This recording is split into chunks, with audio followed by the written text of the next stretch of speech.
Couple things real quick. I'm going to give you 3 challenges to do. Okay. What I'm going to do on the email is I'll give you the numbers. So we'll break it down as to how often you should do these. Okay. We're going to start in a standing position.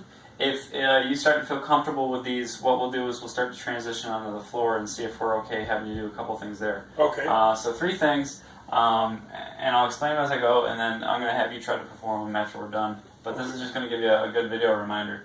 So the first one, we're going to create what's called a hinge cue. Here, I'm going to just untuck my shirt because it's going to come undone anyways. Okay. So you're going to get a cue that is going to hit 2 points, 3 if we're lucky. So back of the head and at the very base of your spine, you want this pole to touch. Okay. Also, if you can, between the shoulder blades is ideal. Okay. So I'm hitting all 3 points. And what I'm going to do, I'm going to get about hip width apart, and I'm just going to try to bend down as far as I feel comfortable.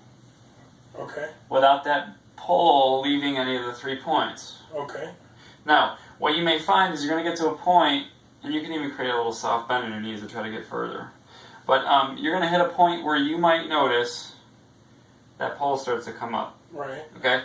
I want you to try to focus on a couple things if that occurs. I want you to focus on, if you watch me do it, my hips are bending way backwards. You see how it's almost like my body's folding in half right here. Okay. Okay. This is going to start to teach you how to bend better. Okay. It's also really stimulating some loading into the back as you come up. Okay.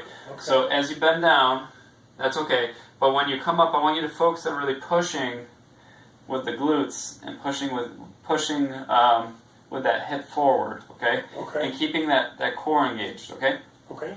So there's one. There's challenge 1. Challenge 2. Up against the wall. We're going to have your arms go about shoulder height apart. Your elbows are locked in.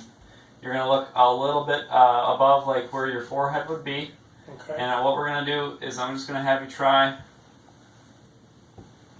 Leg lifts. Well, as I'm lifting my leg, I'm also bringing one of my hands up. Okay. Okay. If it feels easy, you can start to angle your body down a little bit to try to get a little bit of a challenge. I mean, you can get to the point. I mean, I'm not telling you, but you get the idea. Yeah. You can go down pretty far. So what you do with this, what I want you to really focus on as you do this, crossing, but not allowing this opposite hip to slide like this. If you slide like that, it's not doing you any good. Okay. So you want to keep it perfectly. So as you come up, you don't want that hip that's down to really slide out. You want to focus on keeping this contracted, and you want to focus on that one hip that's down being really stable. Okay. See how my hips aren't moving? Yep. Yep. Okay. That's the big thing with that. So that's challenge number 2. Challenge number 3. You're simply just going to try to angle your body slightly and just hold it against the wall for about 30 seconds, okay?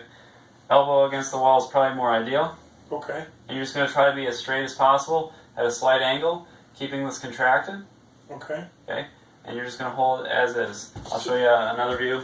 So it's very similar to the one exercise. Right, but you're except you're not dipping, you're just holding. Yeah, you're just holding. And you're keeping this contracted, Okay. okay?